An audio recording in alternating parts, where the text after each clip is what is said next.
The World Series comes to a close.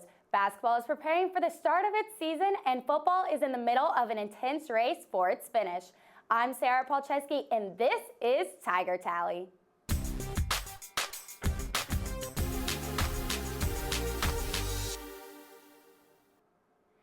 With basketball season right around the corner, our own Casey Cooper was able to speak with the man himself, Bruce Pearl. Thank you and for coming and taking your time to talk to me today. I'm excited about it. All right, so could you just go ahead and start and tell me what we can expect for this upcoming season?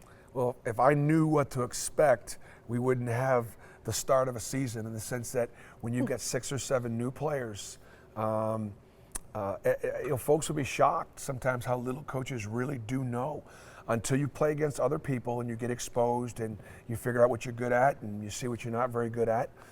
You're really not sure what you have, but I'm very excited about this group. It's a very talented young roster, the youngest I've probably ever coached in my entire career, with 7 of our top 10 or 11 players being freshmen or sophomores. Yeah. How has that been for you, coaching all of these new young faces?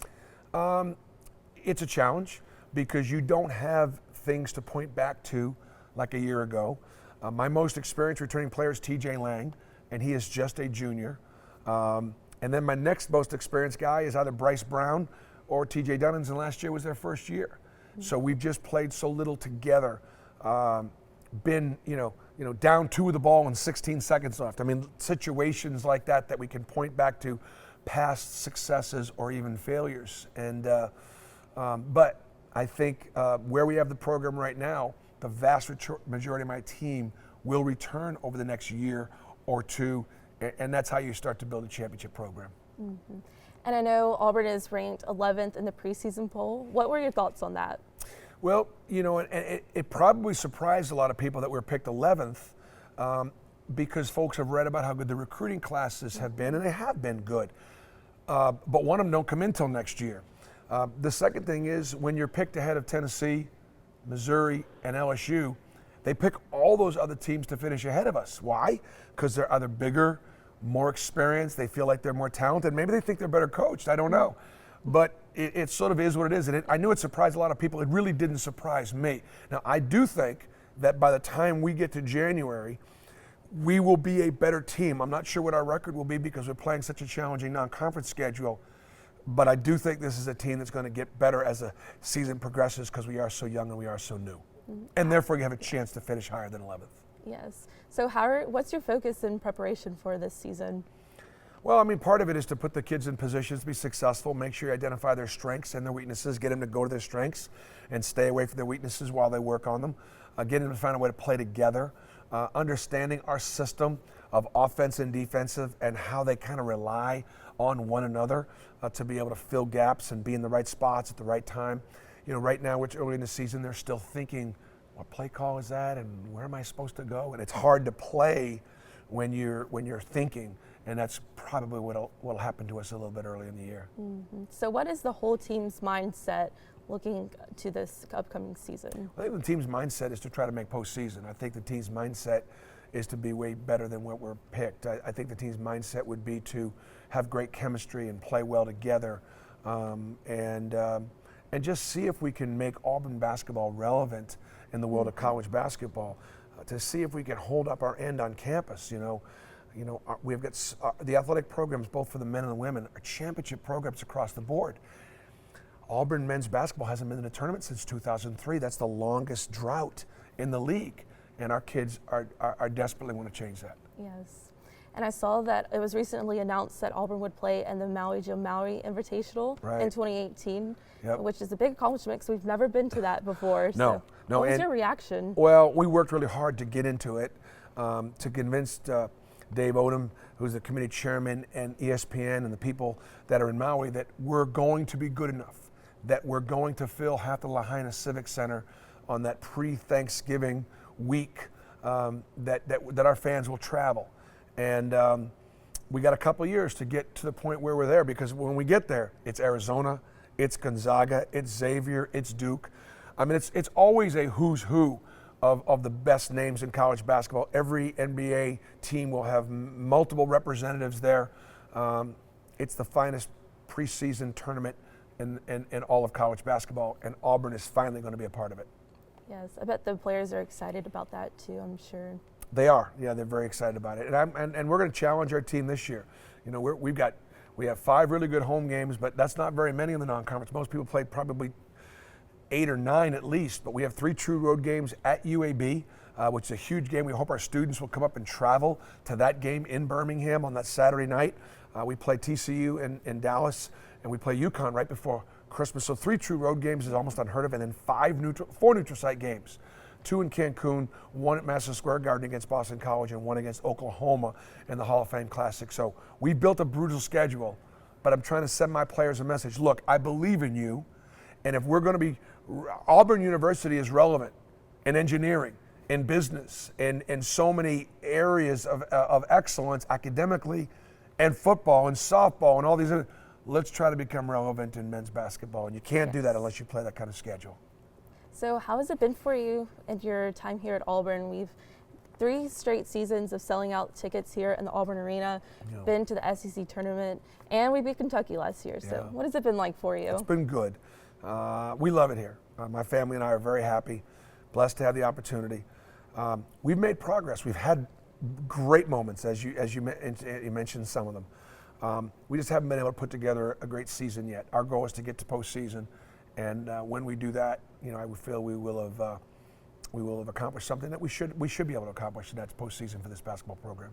And you've also been really involved with the community and the students. Why is that so important to you? Well, as a member of the staff here, I work for the students, and people make a huge investment to come to Auburn and get their education. And as a member of the staff, I have responsibility to do what I can do to make that a better experience for the Auburn students, whether it's teaching or lecturing or visiting or motivating or supporting in other ways that the students have. And look, I can't be successful in Auburn basketball without the students supporting us. And so we're grateful for the jungle and the support that we get. I think we've created the second best home court advantage in all of the SEC. Kentucky's, hard to beat Rupp Arena. But boy, I tell you what, I'm not sure that this place isn't the second toughest environment for the visiting teams. All right, and finally, what is your message to the fans? Wow, my message to the fans, I guess, is just thank you. I'm grateful. I'm blessed to be your coach. We do work hard. Hopefully we do it the right way. And whatever we do, we're going to do it together. War Eagle. Alrighty. Well, thank you, Coach, again, and it's nice speaking to you. Good luck this upcoming season. Okay, thanks. Come back and see us. The regular season will tip off next Friday, November 11th, when the Tigers host North Florida at 8:30 in the Auburn Arena. They're getting hot. Stay tuned to find out what has been going on in the world of Auburn sports. You're watching Tiger Tally on Eagle Eye TV, Channel 6. Each year, Auburn University's Beat Bama Food Drive partners with the Food Bank of East Alabama to provide relief for food insecurity. Last year, we were able to raise 200,000 pounds of food, and now we need your help. We will be collecting cans from October 5th through November 20th. Get ready to help us fight food insecurity and beat. Welcome back to Tiger Tally. I'm Ben Bracken. This is the Auburn Sports Block. Let's see what's going on. The volleyball team traveled to Knoxville Sunday to face the Volunteers. The Tigers lost 3-0. The Tigers will host the Kentucky Wildcats tomorrow at 5:30. Sunshine and sandy beaches. The Auburn Tigers soccer team traveled to Orange Beach to compete in the SEC Tournament Championship. The second-seeded Tigers got a bye for the first round, and on Wednesday in the quarterfinals, Casey Ramsier had her first career hat trick as she was the lone scorer in the 3-1 victory over the Tennessee Volunteers. The Tigers will play Arkansas on Friday in the semifinals. Kickoff is set for 6:30. The Auburn women's tennis team was underway today in the National Indoor Intercollegiate Championships. Allie McCall defeated Valeria Salazar to advance to the round of 16 tomorrow, while Andy Diko-Saljevic fell to the Jessie Annie and will fall to the singles consolation bracket. Best of luck to you, ladies. The Iron Bowl of swimming and diving will be tomorrow at 3.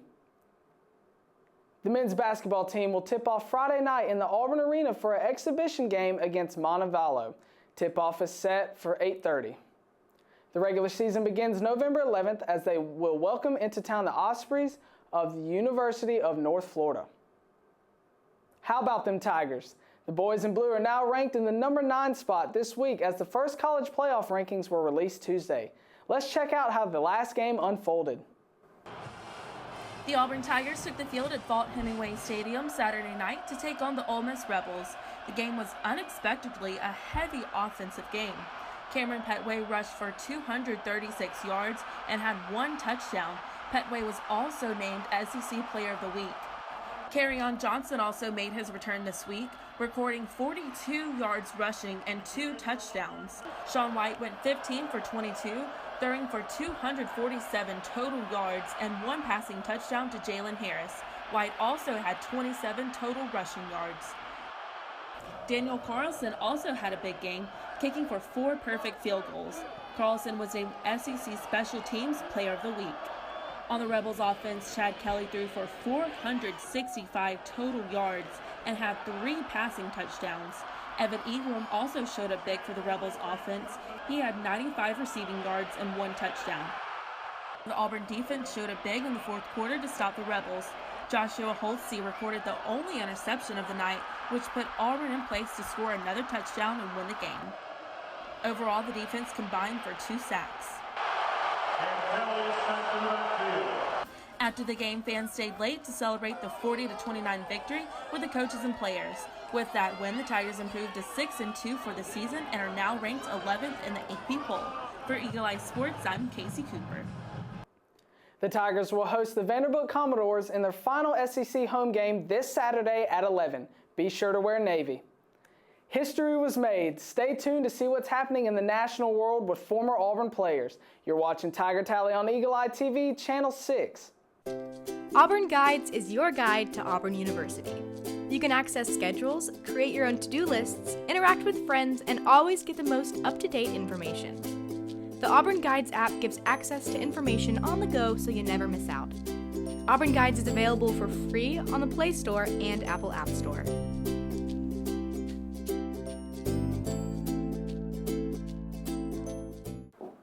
So, I just moved in with this family, and it's embarrassing. The little one, he likes to go outside and crawl around in the giant litter box. I don't know what he's doing.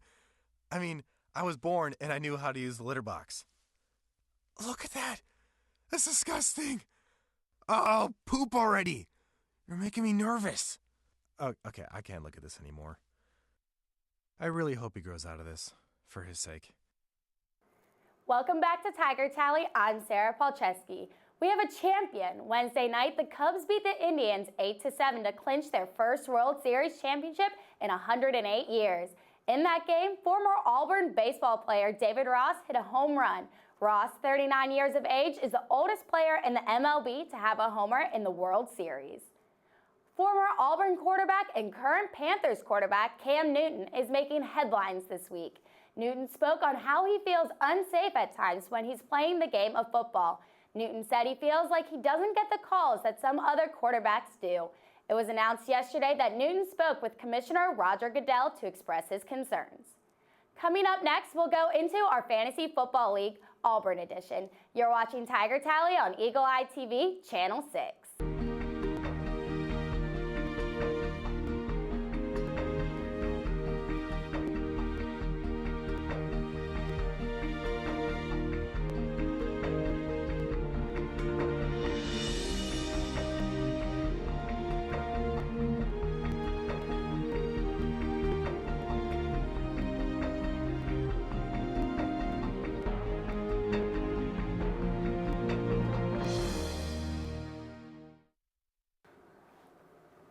Welcome to an all-Auburn edition of the Fantasy Football Blitz. I'm Meredith Brito. Let's get it started.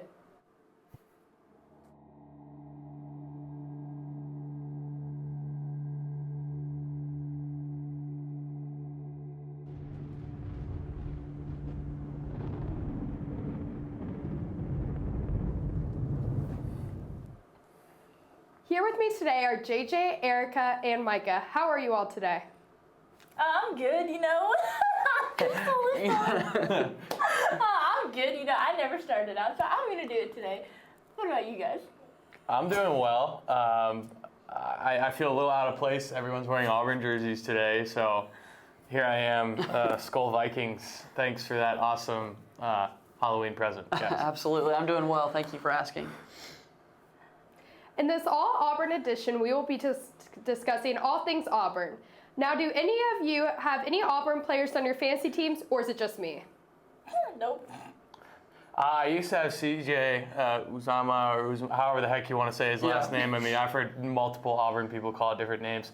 I have him on my team. Not a lot of points recently. Was a good option for a little while there, but now I'm starting to look. I mean, Peyton Barber projected 8 points tonight in fantasy football against the Falcons, so it should be interesting to see.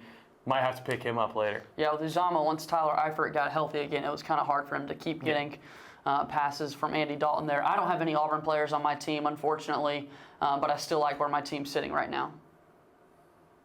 Some of the most notable Auburn players in the league are Dee Ford, Cam Newton, Sammy Coates, Cameron Artis-Payne, and CJ Uzama, who used to be on Micah's team. How are these players making their alma mater proud? Well, I mean, there's a lot of different aspects that are going on with them playing. Obviously, Cam Newton is not producing like we thought he was. Cameron Artis-Payne, excuse me, is actually he's actually not having too bad of a season. But I really don't think across the league anybody has him as their. No, I think he's a free agent as well. Cameron Artis-Payne splitting time in that Carolina Panthers backfield. Cam Newton, as you said, been injured this season. Panthers haven't got off to the start that they would like. But Sammy Coates has really been impressive in this year with Pittsburgh. This has definitely been a breakout year for him out there with the wide receiving core that the Steelers have. Been a good year for Sammy. Yeah, and I'm going to go back to my man Peyton Barber. I know you guys might have seen the article that came out recently. Was just able to buy his mom an apartment. If you guys remember all that stuff going into the draft about his being homeless growing up. Really great guy. Really great to see him landing on his feet now and getting the opportunity to play for the Bucs. So I think on the field and off the field, that's how he's making Auburn proud. Now on to our college football picks. In this all-Auburn edition, we'll be just discussing the Auburn game where Vanderbilt's coming to face Auburn. Vanderbilt has pulled off one upset this season in Athens against the Georgia Bulldogs, while Auburn is hoping to continue their 5-game win streak. The spread for this game is in favor of Auburn by 25.5 points. What are your predictions for the game? Upset. An upset in Athens. That's a fun one. The only thing that scares me about this game is that it's kickoff at 11 o'clock. JJ, I know I'll be with you at the game for this one, so we'll be able to talk about it. We'll be up nice and early to get into the stadium, which is terrifying. But I think for the most part, Auburn takes care of business. Might be a little slow of a start. This Vanderbilt team is defensively stout, so it's going to be good. It's not like it's just a cakewalk like it used to be. Vanderbilt has guys that can play. They're going to come at you. They're going to try and take away what you do best. I just think we're too much at the line of scrimmage right now. You got Cameron Artis-Payne. I'm thinking about old guy. Cameron Petway, excuse me, a reincarnation of the bus, in my opinion, just coming down at you. So for those reasons, I think Auburn wins, but I don't think we cover. Yeah, Erica. I'm gonna have to agree with Mike. I don't think that we cover the 25.5 points that we were predicted to have, but like Micah said, the Vanderbilt defense can be scary at times. I actually have a friend on the Vanderbilt offense. He's an offensive lineman. We'll hold She him. just name dropped us. Yeah, I did. Oh, well. Anyways, no, but Sean White and that offense has finally got it clicking. They're finally doing a lot of great things. The defense has been consistent all year with what they do. They struggled early in that Ole Miss game. There was a lot of passing yards for Chad Kelly. He had like 400 plus. Right. But they stepped it up when it was time. That's when they shut down the game for Ole Miss. They're going to do the same thing against Vanderbilt. As far as the upset of Georgia, don't have your homecoming in the SEC matchup. I'm sorry, Georgia, you deserve to lose that game. That's just a strike down on Vanderbilt, and I'm glad they beat you. Auburn takes it. That just fires up a team like Vanderbilt anytime you schedule homecoming against an SEC foe. But on to this game in particular, that's a very good point you made. The three of us will be covering the game on Saturday. It's going to be a struggle for us to wake up at 11 a.m. and just do that. Yeah. I can't even imagine having to go out there and play college football at the highest level at 11 a.m. at such an early hour. So for that reason, I agree with you that there could be a slow start. And like you guys said, you've got to give credit to this Vanderbilt defense. It's a very good unit that Derek Mason's coaching there in Nashville. However, the offense hasn't been putting up the numbers. Ralph Wedd, a good running back out of the backfield for Vanderbilt, but they're not able to make throws down the field, and you're going to have to be able to do that against Auburn to beat this Auburn team. I think Auburn's going to win by quite a bit. Yeah, I think that is definitely out there on tape. You saw it against Clemson. You saw it against Texas A&M. If you're going to want to beat Auburn, you got to be able to beat them vertically. And some of those balls, I mean, our defense, like you said, it seemed a little slow at first, but some of those balls, when you're throwing a back shoulder timing route, that's nearly impossible to stop. Chad Kelly's one of the best quarterbacks in the country for a reason. And so I think, yes, that was a little alarming, but I think moving forward, it's not too big of a deal. I think we all agree on that one, that we're defense so far has been phenomenal. Yeah. Well, unfortunately, I am not covering this game like these guys are. I don't get to cover till Georgia. But that's all we're going to have for this week's episode of Tiger Tally. For more on the latest of Auburn sports, tune in to AU Nation on Monday night and Monday Night News, right here on Eagle Eye TV Channel 6. See y'all next week. War Eagle.